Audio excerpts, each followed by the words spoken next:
Warhammer 40,000, 10th edition, Codex Supplement, Black Templars. The Black Templars, oath-sworn and unmerciful. Faith in the God Emperor burns with an unquenchable flame within the souls of the Black Templars.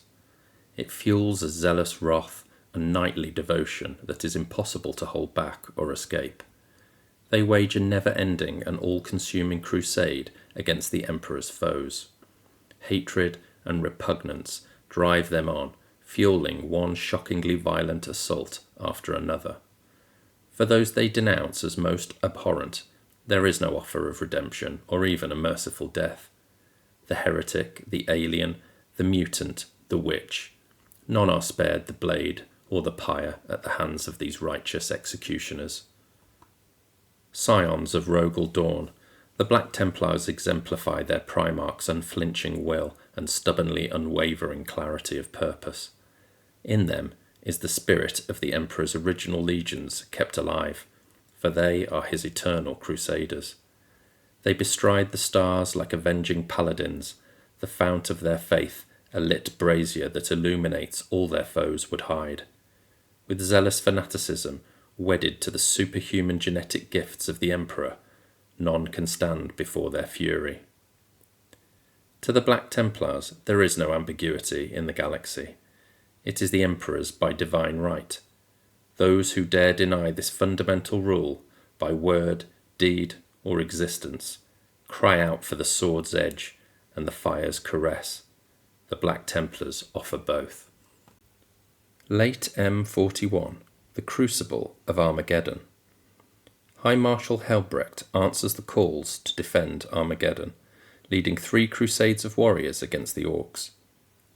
Many fought bloody campaigns in the Ash Wastes and at Hive Hell's Reach, where Chaplain Grimaldus was the sole survivor of the battle for the Temple of the Emperor Ascendant. In contrast, in the Void, Helbrecht's crusaders fought a deadly boarding campaign that eviscerated dozens of Xenos vessels. A fervent chapter. The Battle Brothers of the Black Templars purge the enemies of the Emperor with blade, bolt, and fire. Their faith is a raging inferno of zeal, their martial creed one of furious intolerance and vehement hatred that utterly consumes the heretic, the alien, the witch, and the mutant. The Black Templars are an ever-crusading chapter of Space Marines. Their origins lie in a fractured time of anarchy and confusion 10 millennia ago, an age of myth where their first High Marshal, the revered champion Sigismund, still bestrode the galaxy. Sigismund's heirs have held true to his foundational oaths through the darkening eras since. Their eternal pledge is to serve the Emperor of mankind by ceaselessly destroying his enemies.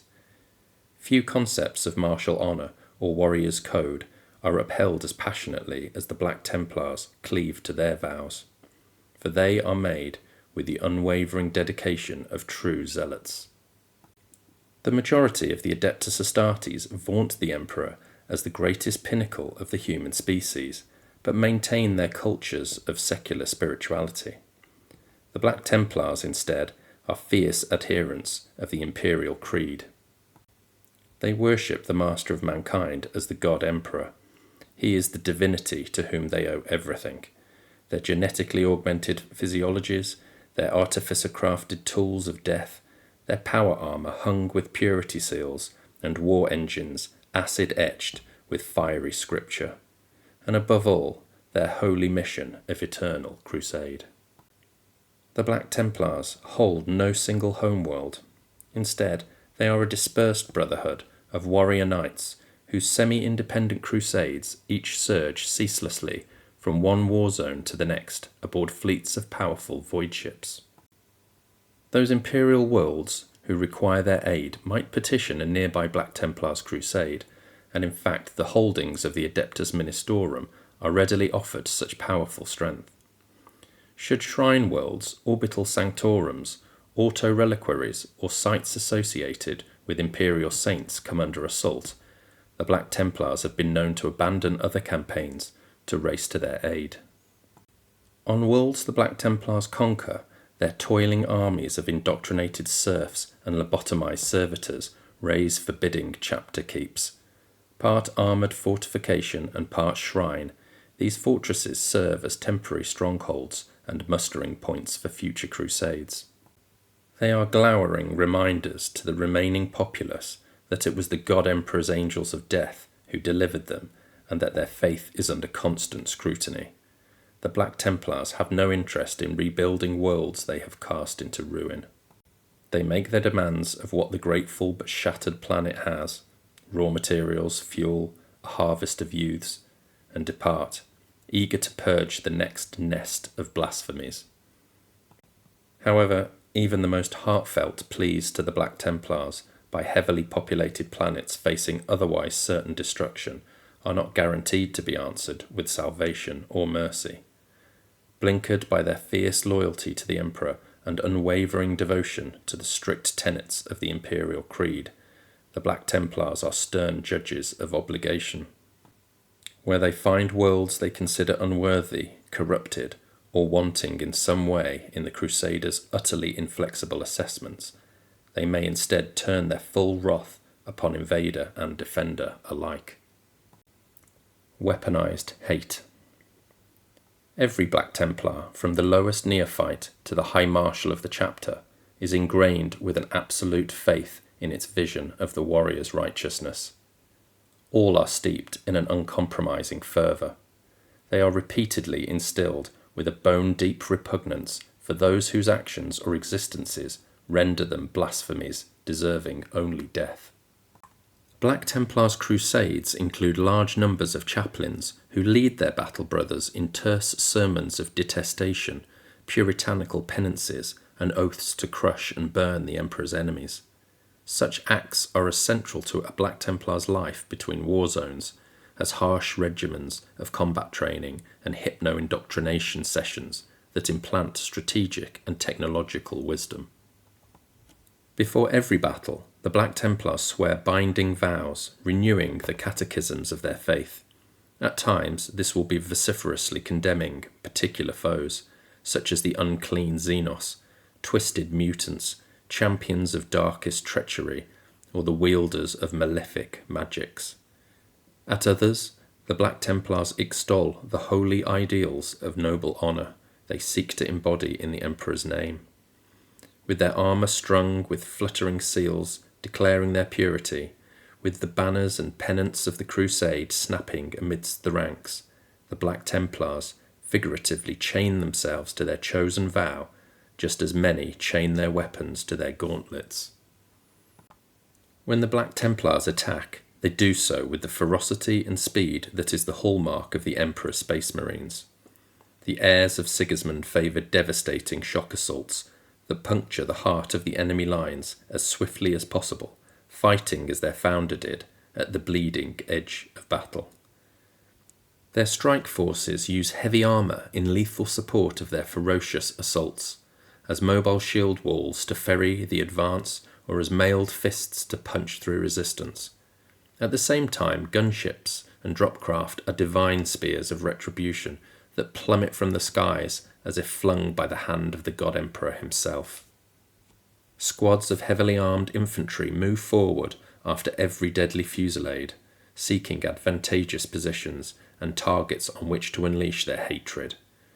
No quarter is given to foes, whose attempts at fighting back or escaping are seen by the Black Templars as an affront to the God Emperor. There is no mercy for their victims, save for the death that the Black Templars deliver with superlative skill and fiery fanaticism.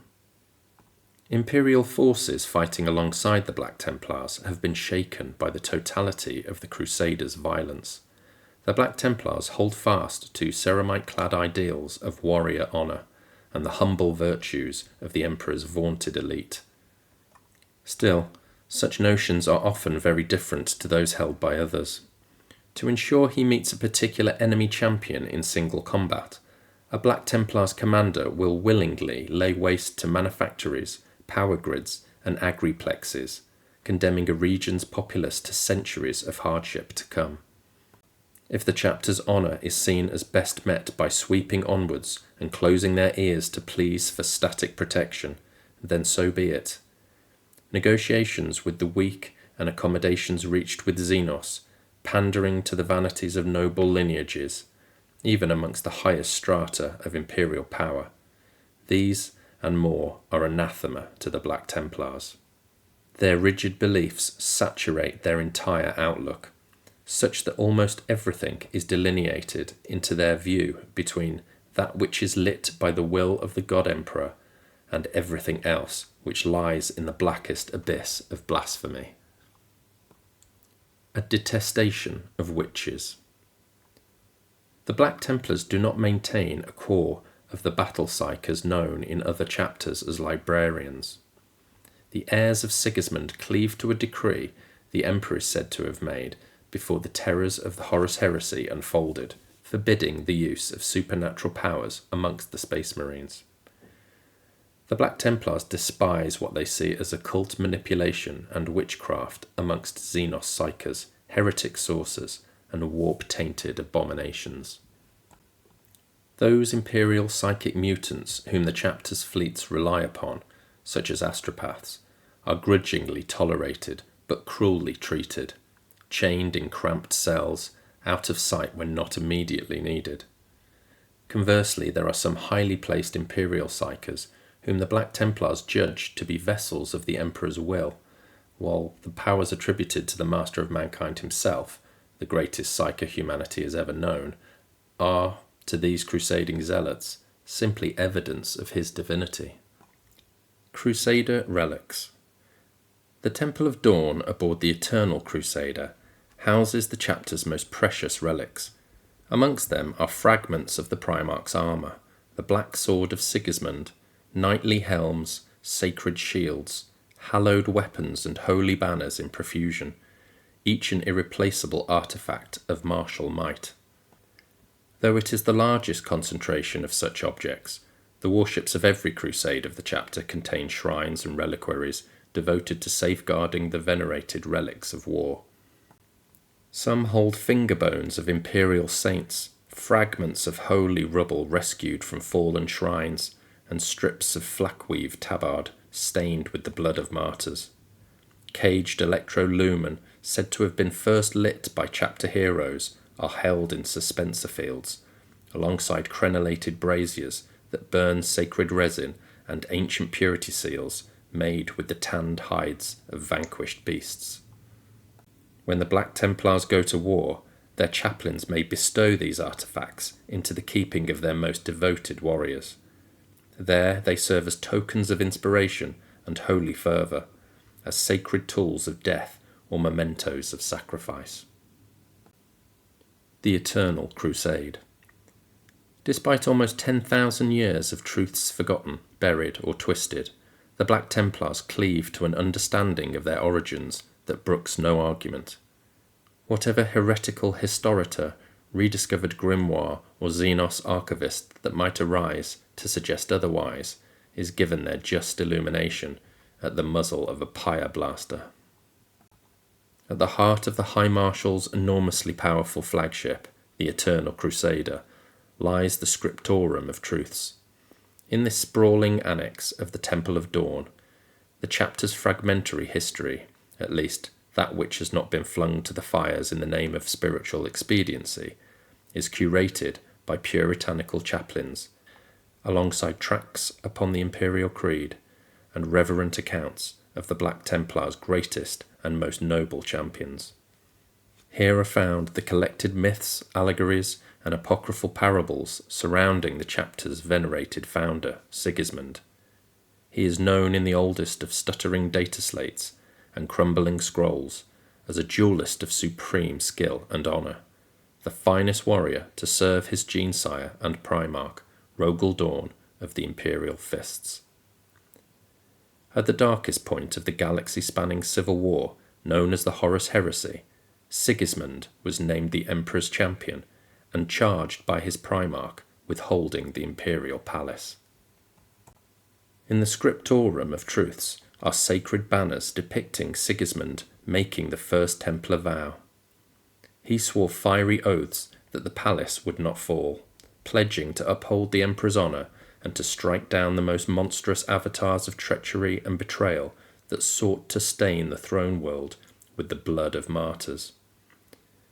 It is said the light of truest faith shone from Sigismund and those warrior knights who fought with him, the most pious and devoted of Rogaldorn's scions.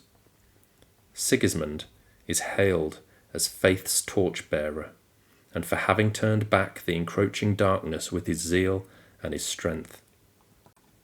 The aftermath.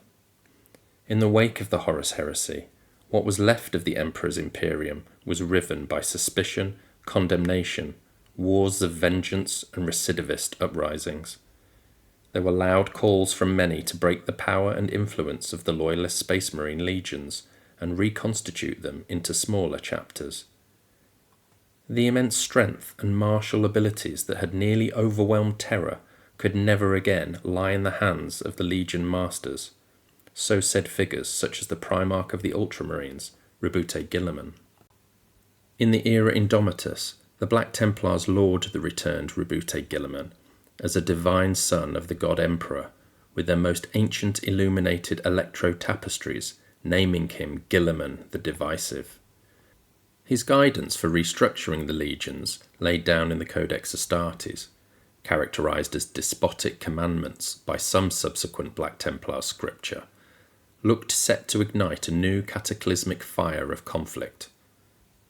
There were loyalist commanders who vehemently opposed the fracturing of their already weakened forces, and none more so than Rogaldorn. Black Templars' doctrine portrays Dorn as the mightiest of his demigod fraternity, the most loyal to the Emperor, and the anvil of tempering upon which his brethren were tested. None of this prevented the Primarch of the Imperial Fists from being persecuted, cast as unfaithful, even treacherous, for shielding his gene-sons. The Black Templars hold that Rogaldorn alone quashed the prospect of another horrifying war.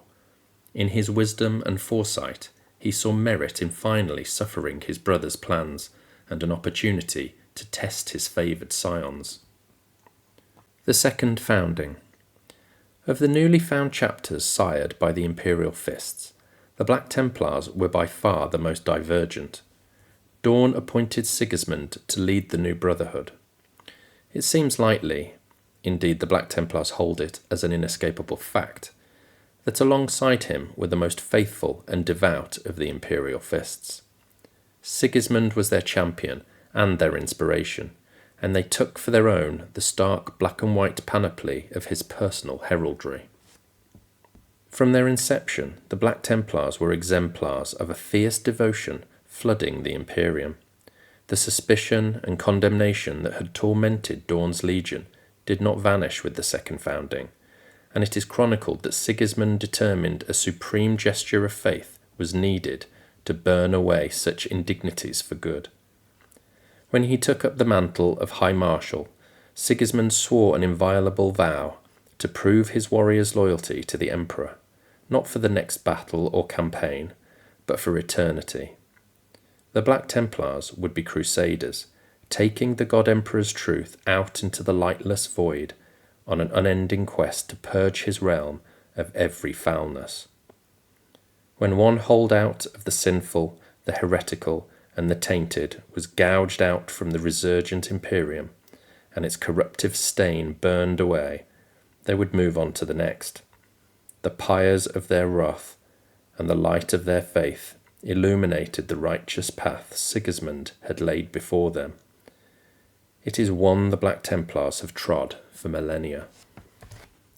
The Crusades. Armageddon Crusade. Led by High Marshal Helbrecht, the Armageddon Crusade has retained its current title since the Black Templars first fought back the Orcs on that hive world. Helbrecht's crusade possesses a status of primacy in the chapter, though it remains unspoken, for the Black Templars hold personal aggrandizement as amongst the most insidious of martial sins. It is without doubt that the Armageddon Crusade includes far greater numbers of exceptionally skilled killers than other brotherhoods of the chapter. Veterans and sword brethren are frequently called upon to support and inspire all of its fighting companies. Besides the High Marshal himself, these forces count amongst their ranks some of the chapter's greatest living warriors, and they embody the Black Templars' ideal of facing and slaying the enemy's most monstrous champions. Large numbers of holy relics and ancient banners are brought forth to accompany the Crusades' strike forces, lending the warriors the divine blessing of the God Emperor and the strength of the sacred heroes who once bore them. Meanwhile, Helbrecht's expertise in void warfare is fervently instilled throughout his crusade. Boarding actions against heretic vessels, purges of Xenos orbital habitats, cleansing strikes into the depths of space hulks, and even hazardous battles across the airless skin of void ships are all fought with incredible skill. Heimdall Crusade. Marshal Gaydon's zealous warriors fight as part of Fleet Secundus of the Indomitus Crusade. Elements of Gaydon's Black Templars serve across disparate elements of the fleet, including a squad of Gaydon's sword brethren assigned as honour guard to Fleet Master Samuel. But the majority of the Heimdall Crusade form the backbone of Battle Group Erastus. The strength of faith and purity of purpose amongst the Heimdall Crusade's warriors is terrifying to behold. Marshal Gaydon sees the Indomitus Crusade's architect, Rebute Gilliman, as a divine embodiment of the God Emperor's will. When his warriors proclaim their Templar vows, it is with booming, vox-augmented roars and the deafening resound of gauntlets striking ceramite breastplates. In battle, the Heimdall Crusade is renowned for the hammer-blow strikes of its armoured spearheads. The hulls of their numerous battle tanks and transports steam with vaporizing unguents, and many are covered in fluttering oath seals and spidery text extolling the vows of their crews. In the ferocity of their zeal, there are few other Black Templars who can match the Heimdall Crusade. Where they have fought alongside other pious warriors, the Crusade's battle brothers have provided talismanic inspiration, their fervour inciting others to pour after them. Most of these mortals end up martyrs, for they cannot endure as do Sigismund's heirs. Morsius Crusade. Many Black Templars carry the revered bones of hallowed chapter heroes to war, but the macabre warriors of the Morsius Crusade have taken the practice to new heights. The skulls of fallen champions are gilded or bronzed, even steeped in sacred stains of various hues. Bobbing flocks of servo skulls, made from the remains of particularly pious thralls, circle their strike forces, pick recording the holy deeds of purgation and serving as reconnaissance tools. Mechanized ossuaries harvest the battlefields in the Crusade's wake, acid scrubbing the flesh from corpses and reaping huge quantities of new bones.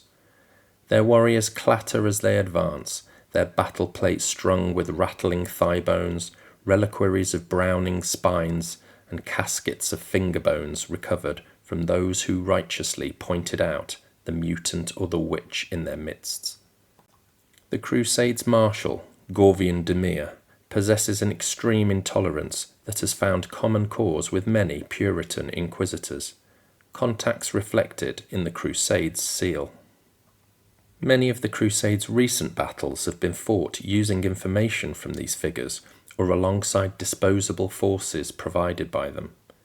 Demir has also drawn condemnation from other inquisitors for acting on his contacts' advice to hunt down their rivals. The marshal claims any such division deserves to be burned out of the Emperor's realm. Caedomian Crusade. Marshal Morga makes many fearful examples upon the worlds he is called to save. Torturous executions, the isolation and incineration of devotionally lax districts, the abductions of whole townships to become aspirants or bonded serfs, sometimes so many as to effectively condemn remaining populaces to slow extinction. He sees his Caedomian crusade as an instrument of mentorship in the divine God Emperor's name. In a similar vein, Morga holds the examples set by his crusade's initiates to their neophyte wards as amongst the most important marks of a warrior. How else, he demands, can they continue to uphold the Emperor's honour and massacre his enemies, if their own trials and tests weaken or degrade? The Cadomian Crusade requires its initiates to meet incredibly stringent standards before being permitted the privilege to train a neophyte. These youths also serve as neophytes for far longer than in most crusades, and are expected to reach exceptional levels of skill and experience before they can be considered as initiates themselves. The result is a far greater proportion of neophytes than many other Black Templar crusades. These battle brothers are frequently given the most hazardous missions and deployed to the most treacherous and unforgiving of war zones, roles that, in some crusades, are usually undertaken by veterans. Those who fail in their appointed duty but survive must endure prolonged rites of penance. A litany of hate. Pleas for aid and salvation ceaselessly assail the Black Templars. They see the escalating threats in the era Indomitus of sinful cults, Xenos predation, and the backsliding of faith in the God Emperor, and they respond to such heresies with vehement hatred and righteous fire. Armageddon. Helbrecht's crusade returns to the hive world it was named for, following a vision the High Marshal knows was sent with the sacred blessing of the God Emperor. In the Armageddon system, Helbrecht discovers the planet seething with bloody conflict as the murder-hungry followers of Khorne seek destruction on such a scale as to drown Armageddon in the warp's energy. Allying with the Space Wolves and Grey Knights, Helbrecht swears to bring the blade of imperial retribution to the blood hosts. The High Marshal is fighting across the continent of Armageddon Secundus when a mighty fleet of World Eaters, led by Angron, arrives without warning. Following the costly battle for the Eumendes Bridge and the purging of Theradis, Helbrecht sets aside tensions with the Space Wolves to coordinate an epic push through the fire wastes. Here he supports a sacred rite by the Grey Knights to finally seal a blasphemous tear in reality. Purgus. Marshal Holger pushes on in his quest to crush the Necrons of the Vatrica subsector. With the Xenos hold on Vatrica Primus broken, and ecclesiarchal followers of St. Bastafus the Builder overseeing the furious dismantling of the Necron Fane that has arisen, Holger turns to Vatrica Quintus. His enemy is building strength there, and Holger has already expended much of his fleet's capability to take the capital world. But in the ruins of the Necron Fane, the Black Templars breach hidden dolmen gates connecting the two planets. The Purgus Crusade surges through, taking the fight to the heart of the Xenos invaders. Heimdall. Battle Group Erastus, also known as Samuel's Hammer, follows the lead of the Heimdall Crusade through the fringes of the Eye of Terror. Alerted by Sisters Dialogus of the Battle Group to the detection of corrupted astropathic communications, Marshal Gaydon traces them to the veiled Forge Moon in thrall to the Iron Warriors' traitor legion. Rousing the battle group's most pious forces, Gaydon vows to break the Forge Moon apart. Borvasta. The nightmarish veil of the so-called anomaly is still spreading to the galactic south of the Nephilim subsector. Broken astropathic signals tell of a world haunted by quicksilver shadows with ghoulish visages. The Borvasta Crusade are close enough to respond and arrive to discover multiple cities being raided by hunting Eldari in outlandish multicoloured garb. The Black Templars attack immediately and identify several of the Xenos' hateful witches amongst the invaders. The massive infernos resulting from their fervent hunt of the creatures consume entire districts, but at last they corner the final of the Xenos witches, bathing it in holy fire. Morsius. Supporting an Ordo Hereticus conclave seeking a viable channel through the perilous maelstrom of the Great Rift, the Morsius Crusade has deployed towards the galactic core. Marshal Demir's warriors are the conclave's flaming hammer in the dense and anomalous region, smiting or incinerating those who would impede the Inquisitor's exploration. Numerous Xenos strongholds and pirate enclaves have fallen to their wrath, as have several kindred outposts of the Urani Satur regulates. Cadomian. In the Chalnath expanse, Marshal Morga's crusade has been a burning brand of imperial inspiration to many isolated worlds, whether those worlds welcomed them or not. The populations that tenaciously clung to their faith in the God Emperor have often endured where others have perished. Still, fear in the absence of word from terror has taken root everywhere. The Cadomian crusade has descended upon many systems that have survived, destroying any knots of doom-mongering, claiming the Imperium has fallen. They have shown such worlds, through sometimes excessively destructive examples, that the Imperium does indeed endure, and have reaped harvests of zealous and willing recruits with their chaplains' proclamations that the God Emperor has a higher purpose and duty made ready for those who are worthy. Heirs of Sigismund. Chapter Organisation. It is not only in terms of their zealous beliefs that the Black Templars are distanced from many other Space Marine chapters. The heirs of Sigismund ardently hold to a set of organisational doctrines that reflect their autonomy and the priority they place on their holy mission. The Black Templars do not follow the strictures of Guilliman's Codex Astartes, save for some tactical considerations on squad size and armament, and limited recognition of strategic designations.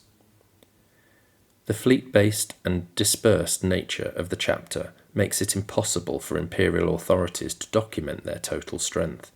Puritan inquisitors of the Ordo Astartes have long been troubled by suggestions that the Black Templars' numbers may, at times, have well exceeded the 1,000 warriors under arms stipulated by the Codex Astartes. The Black Templars dismiss such concerns. Their remit is to crush the God Emperor's enemies, and they know they have his blessing. The opinions of others are of no concern to them. Crusades. The High Marshal is the chapter master. Besides this august warrior lord and a handful of other individuals and vaunted groups, the Black Templars maintain no chapter-wide institutions. They operate a flexible organisation capable of quickly responding to uncovered heresies. The largest operational structure is the crusade. At times, chapter records have declared its warriors to be spread across only 1 or 2 crusades. At others, there have been more than 10 times this number. Effectively a self-contained army, a crusade piously maintains its readiness to reach and crush the Emperor's foes.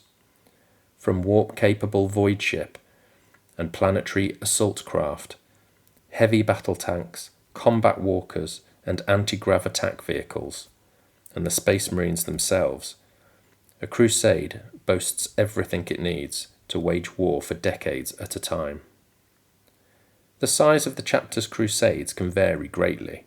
Some number a few dozen warriors ferried to war aboard a single rapid strike vessel. Even then, the strength and fanaticism they possess are enough to overwhelm the armed crews of far larger vessels, tear through alien command posts, and breach cult fastness to put tainted orators and their unclean idols to the torch. Other crusades are far larger, sometimes numbering 200 or 300 warriors. Save the High Marshal's own, every crusade is commanded by a marshal of the chapter. The marshal is responsible for prosecuting their crusade's wrathful mission, and he authorises its unique seal to be applied by chaplains or purified serfs to his warriors' tilt plates, greaves and tassets, and the armoured flanks of its war engines. The Crusade's seal is a heraldic representation of the Marshal's objectives, the unworthy foes they are oathed to slay, and the sacred ideals they are sworn to uphold. When and if a Marshal deems their crusade to be complete, they may then receive appointment to undertake a new crusade declared by the High Marshal.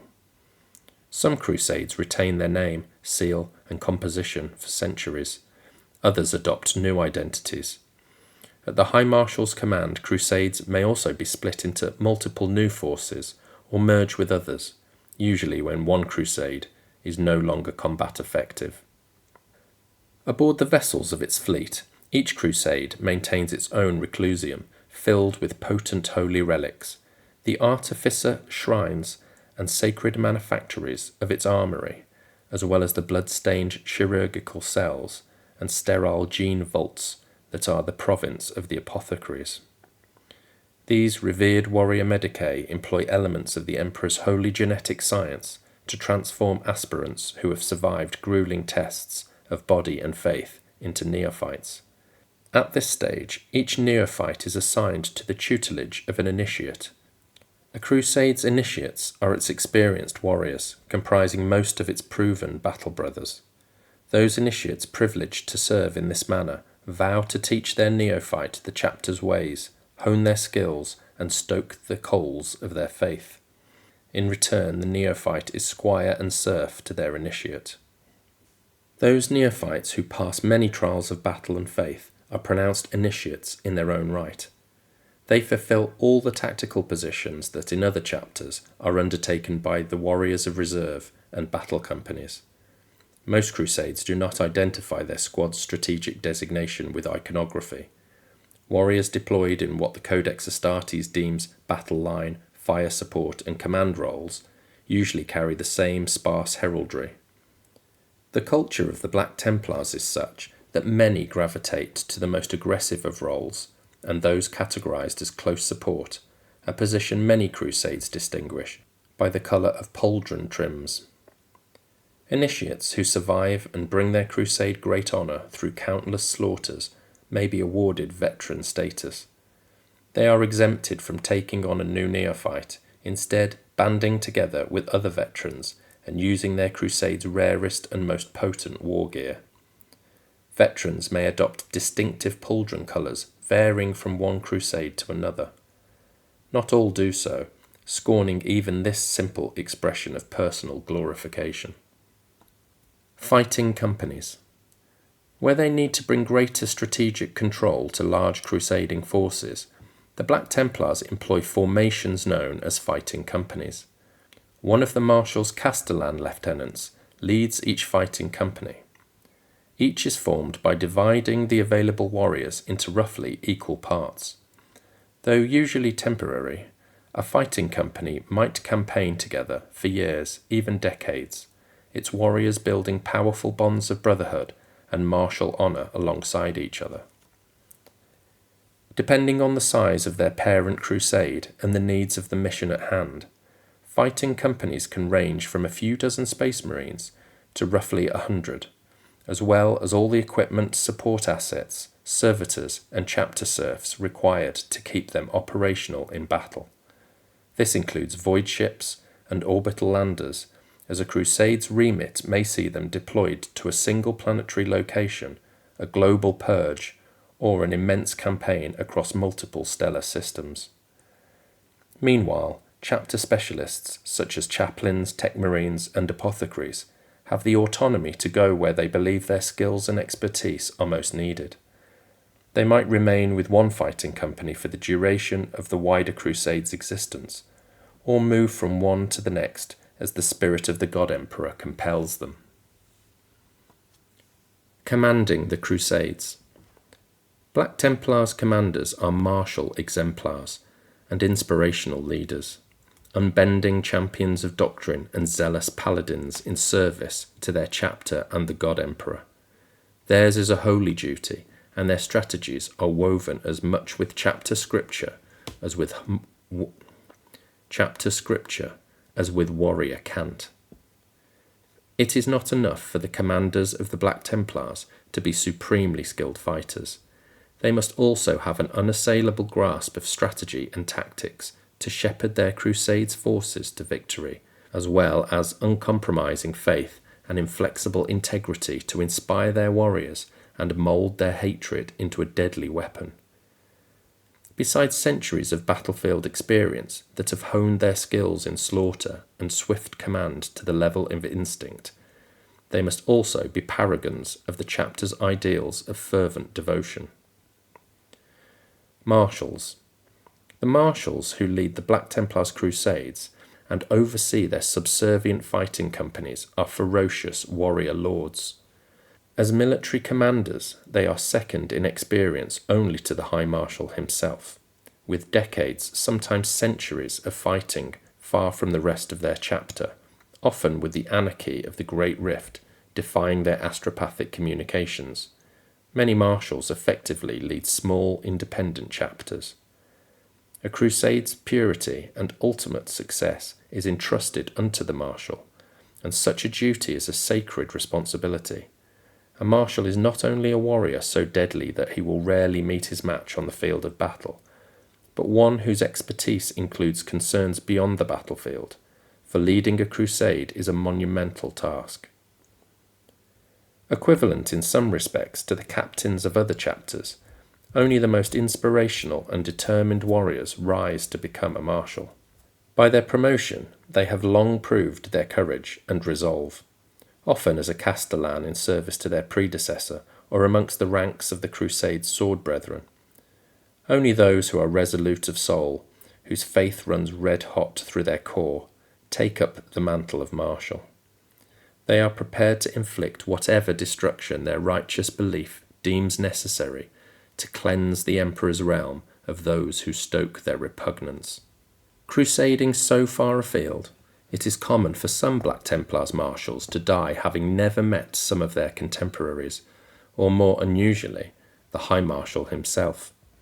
However, whenever a momentous decision must be made on behalf of the chapter, all marshals who can muster upon the eternal crusader to vote. Most commonly, this happens when a high marshal has fallen, and their successor must be appointed. Other weighty matters have seen such councils convened, such as the chapter's response to the plague of unbelief, the opening of the Great Rift, the return to the galaxy of Rebute Guilliman, and shadowy rumours of a knightly champion stalking the Imperium Nihilus. Castellans. A castellan's fealty is to their marshal. Each of a crusade's fighting companies is led by one of these champions, but there are usually more amongst a marshal's supporting officers than there are fighting companies. Castellans may be tasked with several roles, but primarily serve as conduits for their marshal's will and religious fervour, similar to the command support given by lieutenants in other chapters.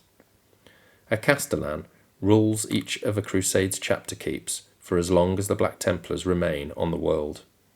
They are charged with establishing its stability, the spiritual purity of the region or indeed the world on which it stands, in preparation for the crusade's departure. Castellans also organise the initial recruitment tithe of youths, and if their crusade is likely to pass through the region in future, put in place strictures to ensure future harvests will be of sufficient quality. Some castellans lead squads of their marshal's sword brethren. In this role, they serve as inspirational champions to a warrior body who are themselves elite fighters. Castellans must also possess sound strategic instincts and tactical adaptability. They offer advice and military counsel to their marshal and stand as his trusted champions in the field. In leading a fighting company, castellans prove their qualities of command and faith alike, traits that are in great need across the darkened and war-torn galaxy as the Black Templars are stretched ever more thin. The Emperor's Champion. The Black Templars are indoctrinated with the ideals of Sigismund, a warrior cult dedicated to serving the God Emperor through martial excellence. Just as they believe their founder was his chosen blade, others have also been raised to this divine calling over the millennia. The Black Templars believe the Emperor's Champion is a living miracle and a manifestation of the God Emperor's will. Before battle, one amongst the gathered Black Templars may be blessed with an especially powerful vision. Their mind is assailed by omens of their exceptional deeds in the fight to come. They are filled with a sense of spiritual destiny and righteous glory in humble service to the God Emperor, of the foe's foul champions and blasphemous works falling to their blade. The warrior hastens to confess their vision to the chaplains, who anoint him as the Emperor's champion in a sombre ritual. All Black Templars know that the God Emperor appoints his chosen paladin. Although some other chapters appoint an Emperor's champion, it is enshrined most strongly with the Black Templars. Amongst Sigismund's heirs, it is so entwined with their doctrines that it is a ritualized ordination of a warrior. It is a position that fuses the chapter's concepts of executioner's honour, blinkered zeal, and terrifying skill at arms. Champion at war. The sacred tools associated with the Emperor's champion are brought from the Crusades' reclusium and gifted to the warrior as chaplains bless him with the litanies of hate. Though the actual artefacts held by each crusade may differ in age and appearance, all are known by the same names. The warrior is adorned in the armour of faith, an artificer-wrought suit of battle plate that halos the Emperor's champion in a nimbus of holy light. In his gauntlets he takes possession of the black sword, a master-crafted weapon recalling Sigismund's blade. When a warrior takes on the persona of the Emperor's champion, it is the end of all they have been before. Black Templars battle brothers of any station may receive the blessing, and the Emperor's champion stands outside even the loose hierarchies of their crusade. They are given leave to deploy where the God Emperor wills them, and are granted any assets they request for their holy duty. In battle, the obligation and privilege of the Emperor's champion is to seek out the enemy's leaders and strike them down with vehement fury.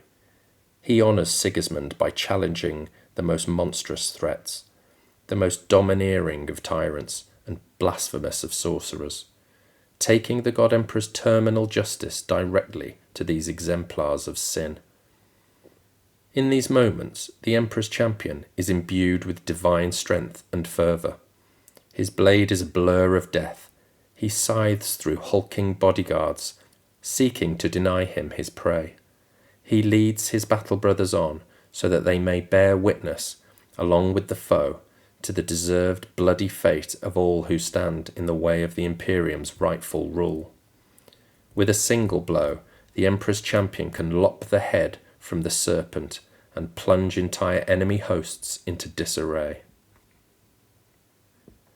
Late M41, Ophidium Gulf Crusade.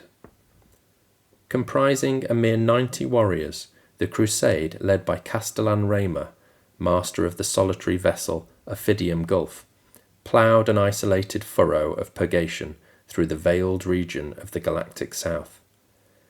They encountered a fledgling Xenos realm worshipping the voice of the Emperor, and made common cause with a wary Dark Angels fleet hunting the same Xenos.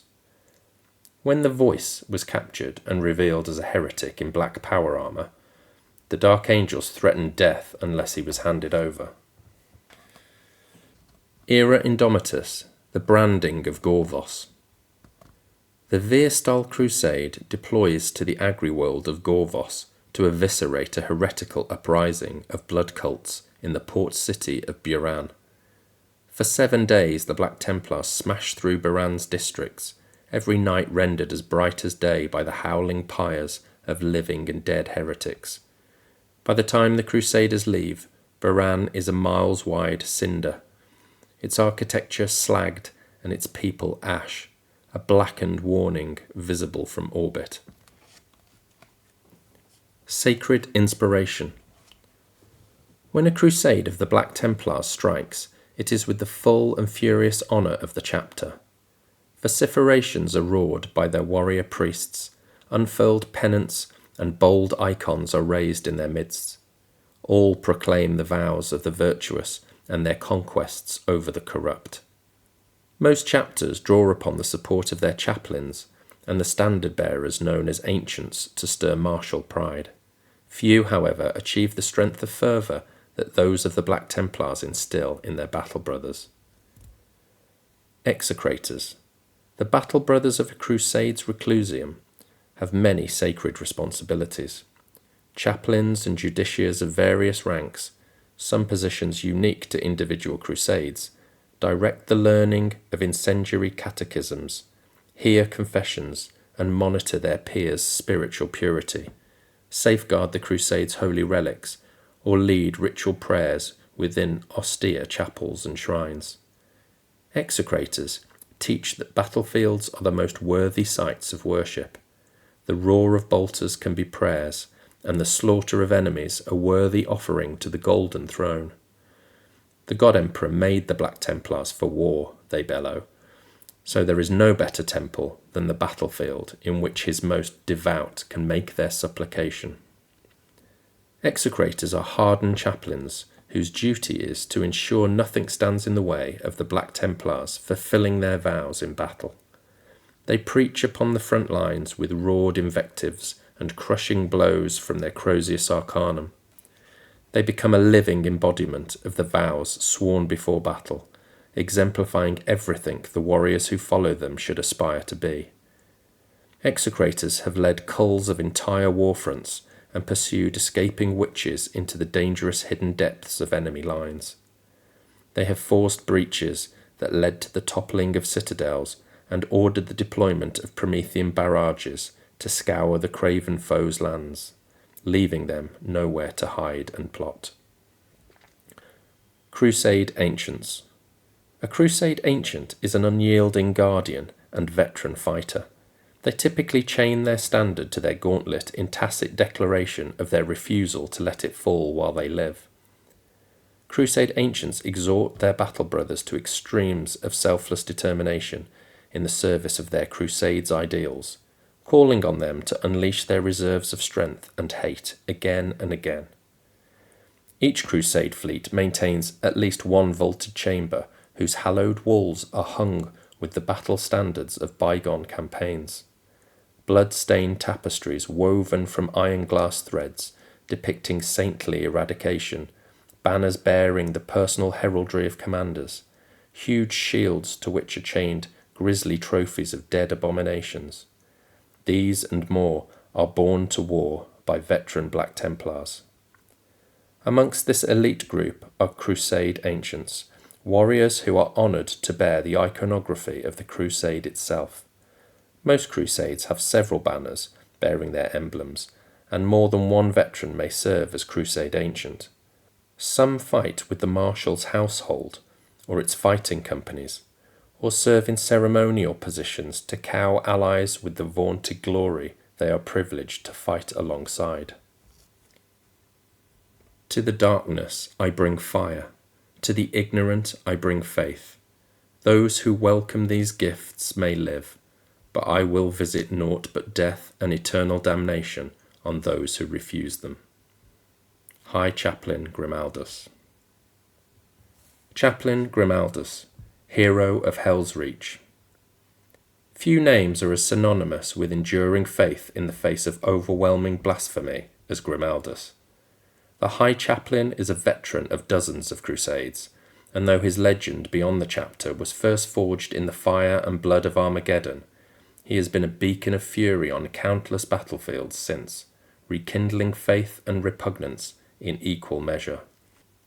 It was at the close of the Vinculus Crusade, in the Pelegron cluster, that Merrick Grimaldus, at the time a youthful sword brother, was inducted into the ranks of the chaplains.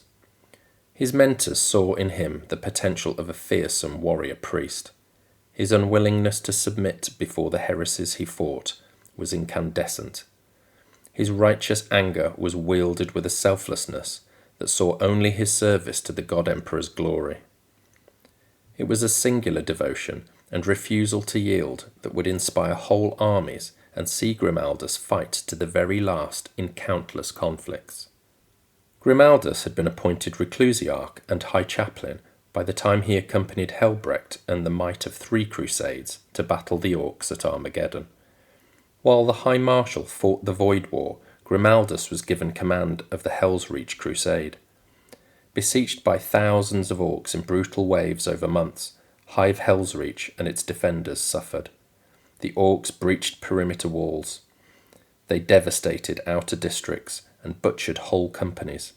Imperial soldiers fled, but Grimaldus and his crusade fought on, their defence centred on the temple of the Emperor Ascendant. Their unwavering example compelled fleeing imperial forces to rally, inspired, shamed, or fearful of the Black Templars' reprisals, until at last the ferocity of the meat-grinder battle brought the temple crashing down on the combatants. So ended the battle. Imperial losses were immense, but the orcs had been held for so long that the planet's season of fire drove them back to those hives that they had managed to conquer. Grimaldus, thought dead, crawled from the temple's ruins a day later, pulling with him 3 holy relics he had salvaged: a column from the major altar, the remains of the banner of the Emperor Victorious, and a thurible of blessed water from the stoop of elucidation. Since then, Grimaldus's implacable faith has been the linchpin of many imperial assaults, and he has ever after been trailed by a retinue of Cenobite servitors bearing the relics from Hell's Reach. At the Orolg 6 macro quarry, Grimaldus led the purge of a chaos cult that had grown amongst the labour corps, and his terrifying proclamations saw loyalist labourers topple their overseer cabals, feeding them to the flames in an act of hopeful penance. On the forge world of Sigma Ulstari, he led a dropship boarding attack against an orc squigoth, wiping out the Xenos warband atop its hulk before directing the placement of inferno charges to incinerate the titanic beast itself. When the Keenlock Crusade was ambushed in the void by heretics of the Wordbearer's traitor legion, Grimaldus whipped his vessel's mortal crew into an apoplectic frenzy, and they threw themselves at the borders. The ferocious distraction allowed the High Chaplain time to orchestrate flooding the breached decks with sanctified acids used to cleanse the bilges. The counterattack with his initiates amidst the melted corpses of the crew and the screaming scarred remnants of the Wordbearers was righteous and cleansing. Crusader squads. The Black Templars employ many squad roles and battle tactics known from the Codex Astartes. However, the chapter also possesses its own unique formation, known as the Crusader squad. These consist of neophytes, unproven warriors yet to be ordained as full battle brothers, fighting alongside the more experienced initiates who mentor them. Crusader squads form the mainstay of most Black Templars armies. They boast varied weaponry such as shotguns, heavy bolt pistols, crackling power fists, and flame-spewing pyroblasters, an array well suited to the Black Templars' preference for storming enemy lines with extreme prejudice. It is amongst the Crusader squads that most of the chapter's warriors hone their skills, while tempering their faith to diamond hardness amidst the crucible of war. While initiates have the bodily augmentations, training, and status required to wear full power armour, neophytes wear tough carapace plating and flexible flakweave fatigues. Crusader squads typically fight at the forefront of assaults, surging from one target to the next in furious displays of zeal and violence.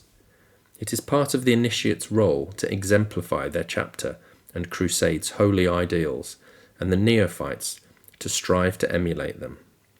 Between them, they form a terrifying nexus of fierce faith and incredible strength. Outside battle, the neophytes have duties such as caring for their initiates' arms and armour, waiting upon their mentor during chapter feasts, acting as second during honour duels, and standing long vigil while their initiate kneels in hours of prayer. When they enter battle together as part of a Crusader squad, each neophyte is expected to fight as though the Emperor was presiding over their deeds. Initiate and neophyte battle together for as long as the initiate deems necessary, the neophyte either learning quickly from his instructor or dying if he cannot. If a neophyte can prove his courage, skill, and devotion to the satisfaction of the initiate and the Crusade's chaplains, he will be elevated to the rank of initiate. The apothecaries oversee the final stages of the surgical, chemical, and genetic indoctrination, and finally, the warrior will take his place within the crusade as a full battle brother. Some newly ordained initiates remain with their squad, while others are deployed to alternative routes, taking up the weapons and armaments of aggressors, intercessors, incursors, and many more. They are not immediately privileged to serve as mentors to neophytes, and even once they are, it may be some time until one is assigned to them. Between this period and their mentorship, Black Templars initiates hone their fighting skills and valuable lessons of command, all the while enacting the God Emperor's martial will. Sword Brethren. The greatest warriors in a crusade are raised to be members of the marshal's household. These are the Sword Brethren, mighty heroes whose legend have become part of the chapter's history. Clad in the finest suits of armour and outfitted with crusader seals, purity oath parchments, and hallowed icons of faith, they are the very image of a Baroque warrior knight.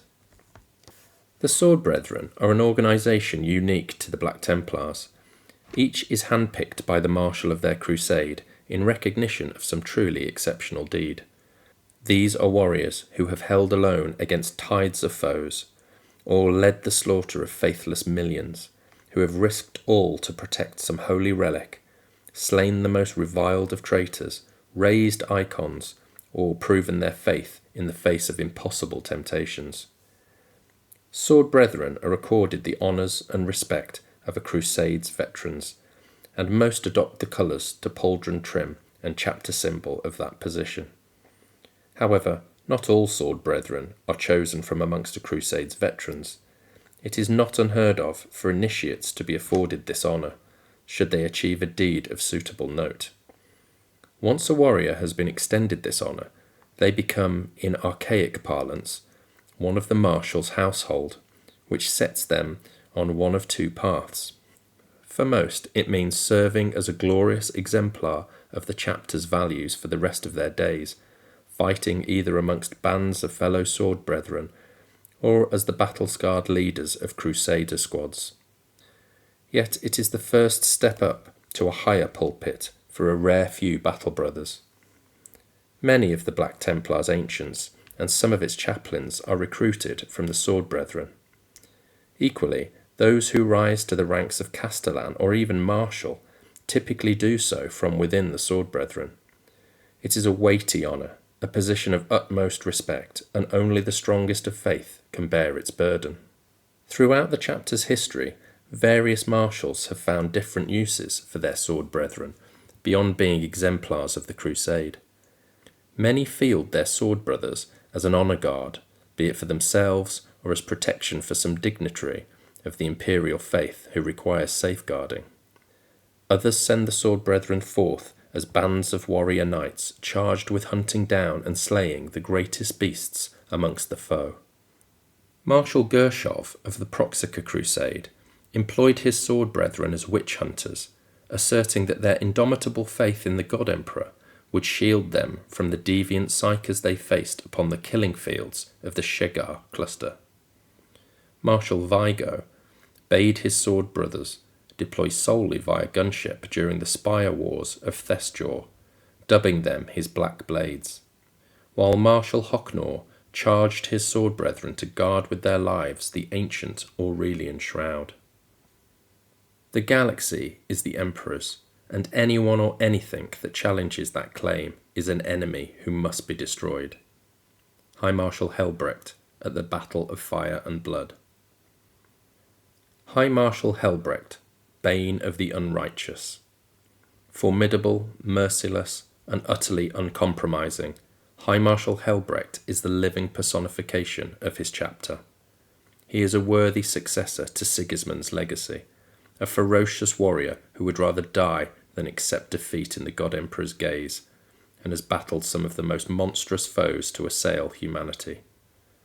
Helbrecht's advancement through the ranks of his chapter was remarkably swift. As a neophyte, he fought upon Pelegron IV during the Vinculus Crusade, distinguishing himself against the assassin cults of that benighted world in the shadow of High Marshal Ludolos. As an initiate, Helbrecht honoured the fallen of his fighting company upon Deathcore Ridge, battling on alone against the unending torrent of tyrannid warrior beasts. He earned his place amongst the sword brethren of Marshal Daidan through brutality, faith, and strategic excellence. Even after succeeding Daidan as his crusade's marshal, Helbrecht remained humble and focused. He knew his battles were fought in the God Emperor's sight. In a galaxy so infested with foes, there was no room in Helbrecht's mind for self-congratulation. On Schrödinger 7, Marshal Helbrecht responded to pleas from the pious Cyrenite miners assailed by Necron invaders. Despite fierce flanking fire from the already entrenched Xenos androids, Helbrecht pressed relentlessly on, eventually breaking through to face their leader, Imhotep the Stormlord. That titanic duel cost Helbrecht his hand, taken by Imhotep as a humbling reminder of the Xenos' superiority. A measure of vengeance was won more than 5 decades later when Helbrecht ambushed Imhotep's flagship, destroying it as the Stormlord fled. By the time he subjugated the Xenarchs of the Sigillar Nebula, Helbrecht's legend had spread far amongst the ranks of his chapter. Beyond his unswerving faith, all his peers acknowledged his strategic excellence, particularly in the sphere of void warfare. When High Marshal Cordell fell in battle, the decision on who would replace him was unanimous. Helbrecht was pragmatic about shouldering the burden. He offered prayers of thanks to the God Emperor and swore his solemn vow to uphold Sigismund's legacy. He accepted the Sword of the High Marshals, a badge of office and deadly relic blade said to contain slivers of the weapon wielded by Dawn himself. Without delay, High Marshal Helbrecht decreed the mustering of many new crusades that would strike deeper into the galaxy's sinful shadows than ever before and root out the lurking foulness. Helbrecht has since led crusade after crusade, never pausing in his efforts to cleanse humanity's realm of its foes. He purged the Ghoul Star's outer systems of the monstrous Scythor fiends. He led a masterful void campaign during Ghazghul Thraka's second invasion of Armageddon, shattering the Orc fleets in orbit, then pursuing the Grand Warlord with a vow to slay the Xenos once and for all. His passion to take the Orc's head has never waned. The High Marshal has tempered his initial chase, directing many other crusades, for he sees his chapter's duty to the God Emperor's realm as far above his need for vengeance. Yet his unfulfilled vow presses on his mind, and he always seeks word of Ghazghul's whereabouts.